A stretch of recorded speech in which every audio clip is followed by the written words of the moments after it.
172 mine is 78 yeah 168 நீங்க 68 முடியல வேண்டாம் 64 164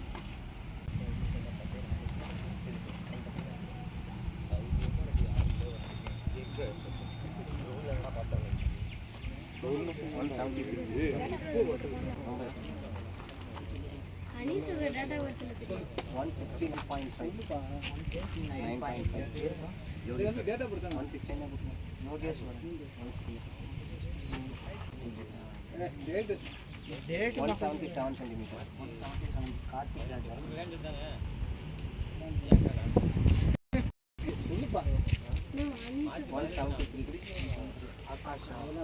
173. Saran. 62. Pair. Avina.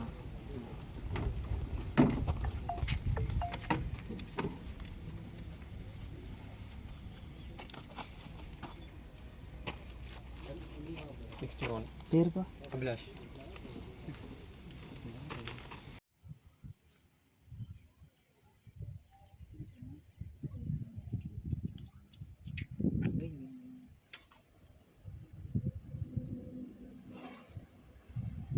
और बदी बदला अपना पता तबड़े आ गई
ரெஃபரி கைட்டு போய் அதையா நீங்கள் இப்படி பண்ணி அப்படி பண்ணி சொல்லவே முடியாது. மேட்ச் டைமில் அவங்களும் தான் ஹீரோ தான். அங்கே நடக்கிறத நான் அக்செப்ட் பண்ணணும். இப்போ அதுக்கப்புறம் வெளியே வந்து என்னென்ன தவறு நடந்ததை டிஸ்கஸ் பண்ணணும். இதுதான். ஸோ இந்த ரெஸ்பான்சிபிலிட்டி நீங்களும் ஒரு 30 to 35% எடுத்துக்கோங்க. சரிங்களா?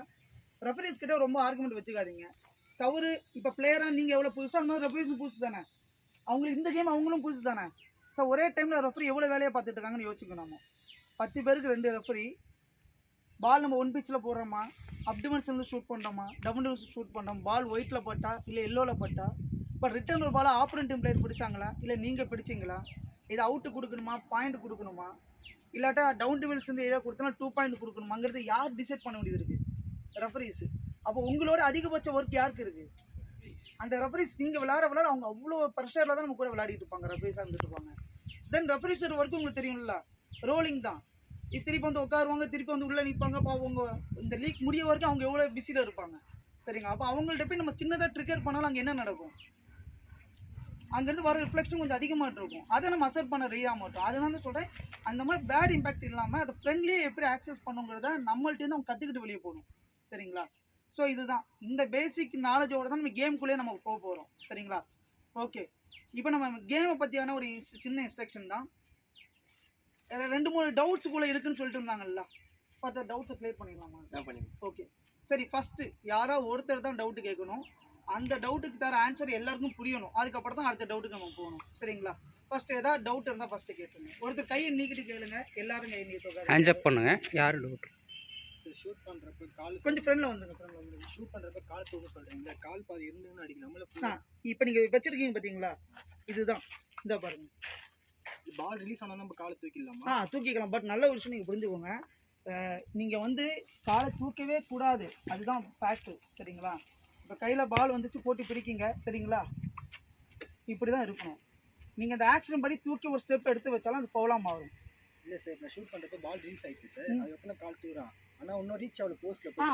போஸ்ட் பட்டா கூட பிரச்சனை கிடையாது. போஸ்ட் பட முடியாது, ரீச் காலை தூக்கக்கூடாது. ஆனால் காலத்தில் மூவ் பண்ணணும். கால் இப்படி இந்த அளவுக்கு நீங்கள் எடுத்துக்கலாம். இந்த டெப்த் இருக்குல்ல, இந்த வரைக்கும் கொண்டு வந்துக்கலாம். இது புரிஞ்சா உங்களுக்கு இந்த டவுட்டு? இது எதுக்காக இதை கொண்டு வந்தவங்க ரீசன் நான் சொல்லிடுறேன். சரிங்களா? இப்போ ஆக்சுவலாக நம்ம வந்து இந்த பாலோட வெயிட் எவ்வளோன்னு தெரியுமா எல்லாத்துக்கும்? இந்த பாலோட வந்து கிராம் பார்த்தீங்கன்னா வெறும் 130 கிராம் தான். சரிங்களா? வெறும் 130 கிராமோட பாலை ஒரு த்ரோ பண்ணுறதுக்கு உங்களுக்கு ஒட்டுமொத்த பாடியோட பவர் தேவையா? உங்களுக்கு தேவை கிடையாது. சரிங்களா? ஒரு வேளை நம்ம அதை ஓகே அது ஓப்பன் க்ளோஸாக விட்டுட்டோம், சரி நீ காலை தூக்கி அடிச்சு எப்படி வேணும் அடிச்சுக்கோனா, இந்த கேம் கூட சின்ன ஸ்ட்ரகிள்ஸ் வந்துச்சு. அது வந்து ஒரு பெரிய ஆள் தான் நம்மள்ட்ட சொன்னாங்க. அதை தான் நம்ம ஃபாலோ பண்ண ஆரம்பிச்சிருக்கோம். இப்போ ஃபார் எக்ஸாம்பிள் வந்து நம்ம ஒரு பாலை ஷூட் பண்ணுறோம் கையிலேருந்து. சரிங்களா? ஹெவி ஃபோர்ஸ் எடுத்து ஷூட் பண்ணுறோன்னு வச்சுக்கோங்களேன். இது வந்து வெறும் 130 கிராம் தான் பால். ஒரு கம்பியில் பட்டால் ரிட்டர்ன் ஒரு பாலை யாராவது பிடிக்கிறதுக்குன்னு ட்ரை பண்ணுவாங்களா? யோசிச்சு பாருங்கள். பிடிக்கிறதுக்குன்னு ட்ரை பண்ணுவாங்களா? ஓகே, அது அப்படியே இருக்கணும். ஒரு வேளை இப்போ நீங்கள் காலை வச்சு இப்படி த்ரோ பண்ணுறீங்கன்னா என்ன நடக்கும்னா, கைக்கு கிடைக்கிற ஃப்ரிக்ஷன் இருக்குல்ல, கிராவிட்டி மூலமாக லேண்டுக்கு போகாது. அப்போ லேண்ட்லேருந்து பவர் எடுத்து உங்களால் என்ன பண்ண முடியாது, த்ரோ பண்ண முடியாது. ஸோ இப்போ த்ரோ பண்ணுறவங்களுக்கு ஒரு ஸ்டாண்டர்ட்ஸ் கிடைக்கும். இந்த கேம் வந்து ஒன் சைடு கேமாக இருக்காது. எப்படி த்ரோவருக்கான ஒரு கேமாக இருக்காது. ரிசீவ் பண்ண பாலை பிடிக்கிறதுக்கும் சில பேர் அசல் ஆக நினைப்பாங்க. இதை ஃபாலோ பண்ணுவோம். நம்ம எங்கே ஃபாலோ பண்ணோம்? லாஸ்ட் மேட்ச் சேலத்தில் ஃபாலோ பண்ணோம். அப்படி தானே? அன்றைக்கி மொத்தம் எத்தனை விக்கெட் போச்சுன்னு பார்த்தீங்களா? இது வரைக்கும் நம்ம நடத்த மேட்ச்சில் அதிக விக்கெட் போனது சேலத்தில் தான். ஏன்னா நமக்கு இது வந்து வெயிட்டான பால் கிடையாது. எப்படினாலும் யாருனாலும் த்ரோ பண்ணிக்கலாம், ஈஸியாக த்ரோ பண்ணிட்டு போயிடலாம். அப்படிப்பட்ட பாலுக்கு ஒரு கண்டிப்பாக ஒரு ஃபிக்ஷன் அப் வந்து ரூல்ஸ் வேணும். அதுக்குள்ள ரூல்ஸ் தான் அது. ஸோ அது காலை தூக்கவே கூடாதுன்னு சொல்லலை. சரிங்களா? காலை நீங்கள் இந்த அளவுக்கு தூக்கிக்கோங்க, பிரச்சனை இல்லை. உங்களோட பேலன்ஸை நீங்கள் இதில் ஃபோர்ஸ் பண்ணிக்கோங்க. இதை தூக்கிட்டிங்கன்னா இந்த ஃப்ரிக்ஷன் எங்கேருந்து போகும்? கிராவிட்டி ஃபுல்லாக லேண்ட்லேருந்து ஸ்கோப் ஆகும். ஸோ இன்னும் ஹெவி ஃபோர்ஸாக போகட்டும், நம்ம வந்து இது ஒன் சைடு கேமாக மாறிடவே கூடாது. அதுக்கான ஒரு ரூல்ஸ் தான். சரி, வேற ரிலீஸ் ஆயிட்டா அதுக்கப்புறம் மூவ் பண்ணிக்கலாம். இல்லை எனக்கு ரிலீஸ்னா எதாவது சொல்லுவீங்க? கையிலேருந்து பால் கையை விட்டு போயிடுச்சுங்களா? இப்போ என் கையில் போயிடுச்சு. அந்த பால் டெத் ஆகலை, கீழே விழுகல. கீழே விழலாம். அது லைவ்ல இருந்ததுக்கப்புறம் காலை போட்டு தான் இருக்கணும். இன்கேஸ் போஸ்ட்ல அடிச்சு லேண்ட் அதுக்கப்புறம் நீங்கள் என்ன வேணா பண்ணீங்க. நீங்கள் போஸ்ட்ல பட்டுச்சுன்னா நம்ம நீங்கள் நடக்க தான் செய்வீங்க. அதுக்கப்புறம் சிலையை நம்ம நிற்க மாட்டோம்ல. கையிலேருந்து ரிலீஸ் ஆகி பாலுக்கு வந்து என்ன ஒரு கோல் போஸ்ட்டில் பட்டுடுச்சு, படாமல் போயிடுச்சு, இல்லை பட்ட பால் நீங்கள் பிடிச்சிட்டீங்க. சரிங்களா? பட் பாலை நீங்கள் ஷூட் பண்ண டைமில் தாள் ரன்னு தரையில் தான் இருக்கணும். அது வந்து ஜம்பிங்காகவும் இருக்கக்கூடாது. ஒரு சைடு தூக்கிட்டு நீங்கள் எங்கே வைப்பீங்க? அடுத்த ஸ்டெப்பு யார் எங்கே வைக்க முடியும்? நம்மளால் யோசிச்சு பாருங்க. தூக்கிட்டு அப்படியே தூக்கி பேக்கில் வைக்க முடியுமா? அதை ரெஃபரி வர பார்த்துட்டு இருக்க முடியுமா? முடியாது. சரிங்களா? ஓகே, வேறு எதாவது டவுட் இருக்கா?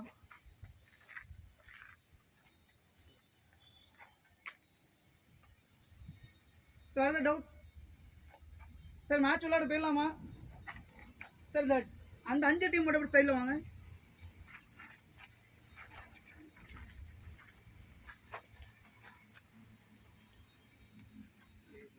சரி, ஃபர்ஸ்ட் ஒரு அங்கிருந்து ஒரு 5 பேர் ஆக்டிவ் பிளேயர்ஸ் உள்ள விட்டுருங்க. ஓகே.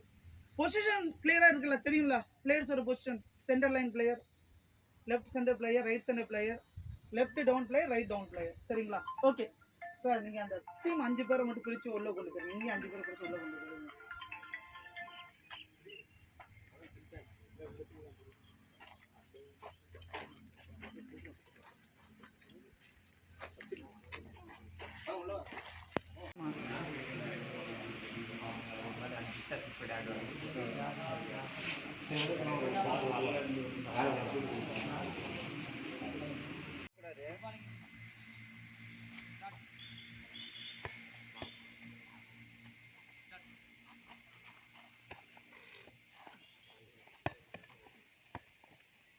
போடு போடு, பரவாயில்ல போடு, ட்ரை பண்ணு. ஒயிட்ல அடிக்கணும், எதோ அடிச்சா பாயிண்ட் இல்லை. நெக்ஸ்ட் அந்த பால் கொடுங்க சார்.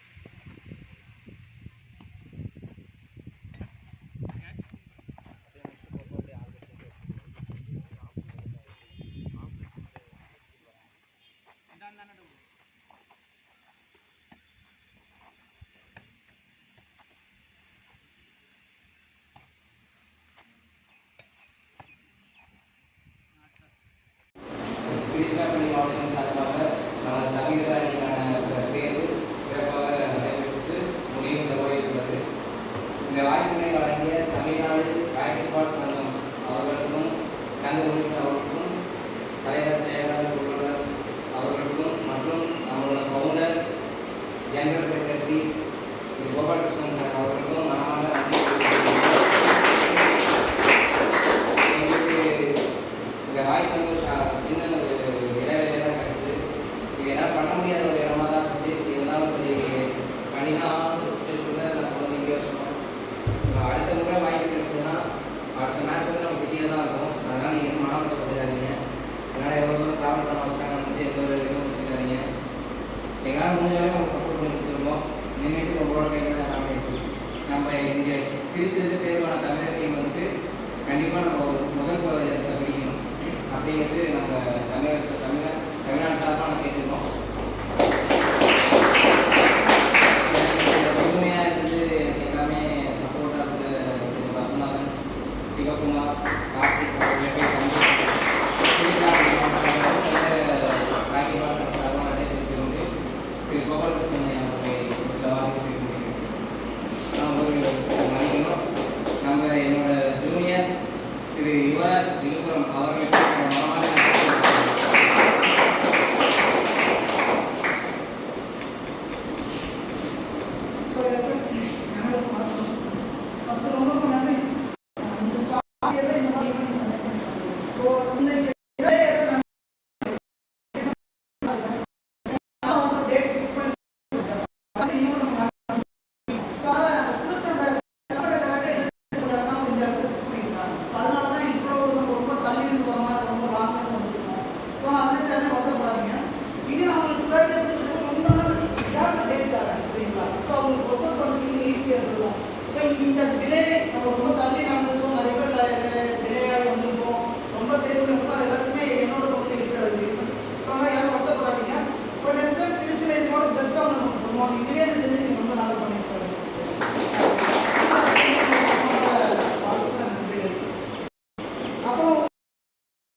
செங்கல்பட்டு கோச் அவங்களுக்கு மனமாக நன்றி தெரிவிச்சுங்க.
மேட்ச் தான் பண்ணிக்கிறீங்க தவிர ஆஃபீஸில் டிஸ்பிளே பண்ணிக்க மாட்டீங்க.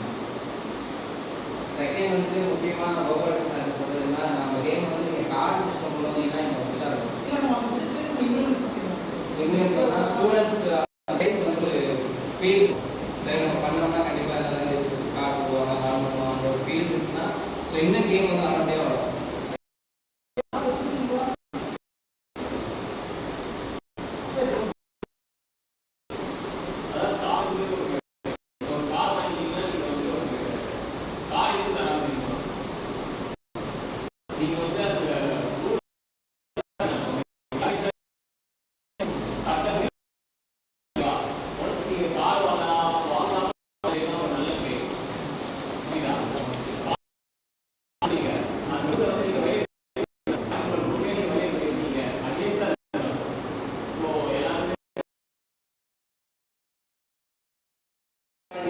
திரு கோபாலகிருஷ்ணன் சார் அவர்களுக்கும் மற்ற மாவட்ட நிர்வாகிகளுக்கும் நம்ம தமிழ்நாடு மாவட்ட பொருளாளர் தலைவர் அவர்களுக்கும் பலமான நன்றி தெரிவித்துக் கொண்டு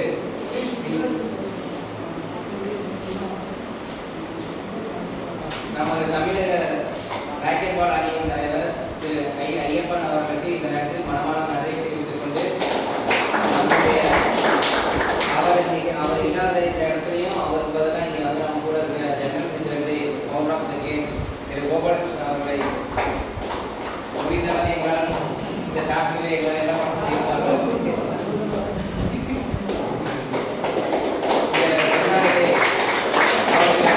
தீபாவளி கேப்டன் திரு பிரபு அவர்களுக்கு நான் அழைக்க வருகிறேன்.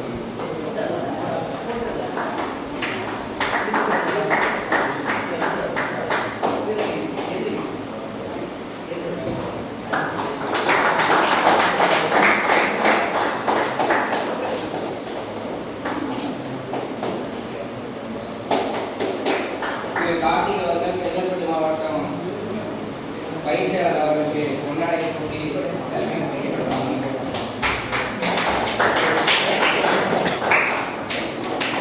திருச்சி மாவட்ட பொருளாளர் செங்கல்பட்டு மாவட்ட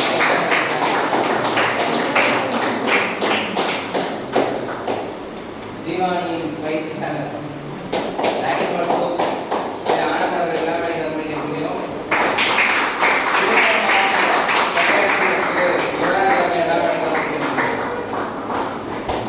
அவர்களுக்கு ஒன்றாக சேவை செய்கிறார் பயிற்சியாளர்.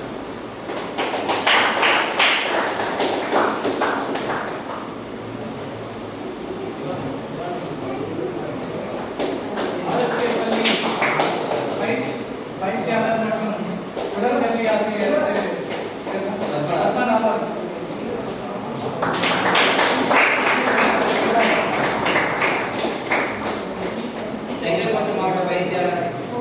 செங்கல்பட்டு மாவட்ட பயிற்சியாளர் அவர்கள் திருச்சி மாவட்ட பிரசிடென்ட் கார்த்தி அவர்களுக்கு முன்னாடி கொண்டு முடிக்கணும்.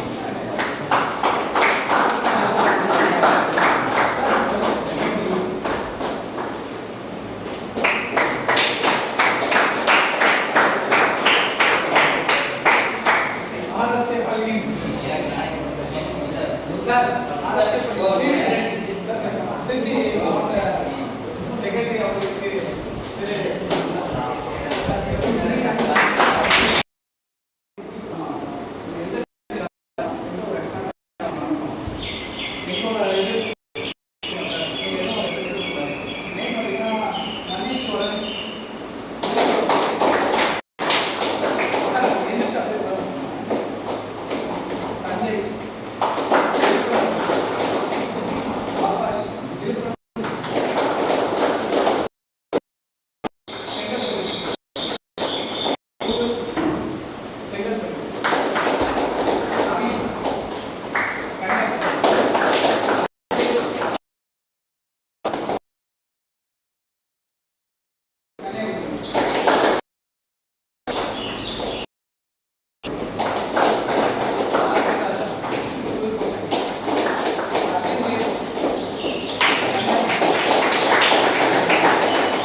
சார் இது